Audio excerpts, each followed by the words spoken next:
अरे बेट्यानो, इतक्या लवकर मी काय जात नसतो तुम्हाला सोडून. हा, मला बी अजित पवार म्हणतात. पण गऱ्यांनो, नियतीचा खेळ बघा. खरंच आज माझा हा प्रवास इथंच थांबतोय. मी नेहमी म्हणायचो राजकारण आपल्या जागी आहे, पण काम महत्वाचं. लोकांनी मला कामाचा माणूस म्हटलं, तीच माझ्या आयुष्याची सर्वात मोठी कमाई होती.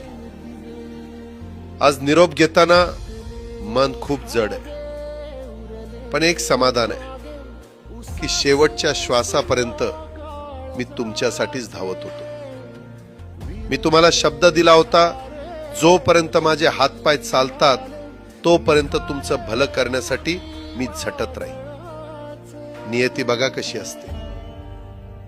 आज माझ्या हक्काच्या बारामतीच्या मातीत तुमच्या सेवेसाठी येत असतानाच माझे हातपाय कायमचे विसावले.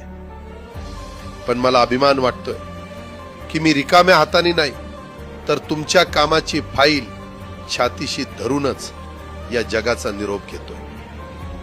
शेवटच्या क्षणीही माझ्या डोळ्यासमोर फक्त तुमचा चेहरा होता.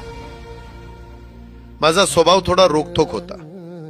कधी कुणावर ओरडलो असेल, कुणाचं मन दुखावलं असेल, पण माझ्या त्या रागामागे फक्त एकच तडफड होती की माझ्या सामान्य माणसाचं काम झालं पाहिजे.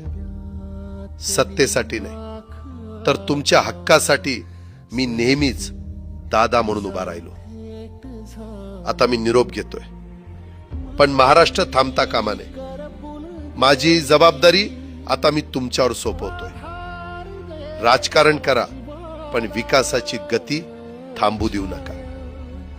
जाता जाता माझ्या शैलीत डोळे पुसून शेवटचं सांगतो, आता रडत बसू नका. उठा आणि कामाला लागा. माझा महाराष्ट्र आपल्याला अजून खूप पुढे न्यायचा आहे. तुमचाच कामाचा माणूस अजितदादा पवार. सुटले धागे उरले मागे उसासे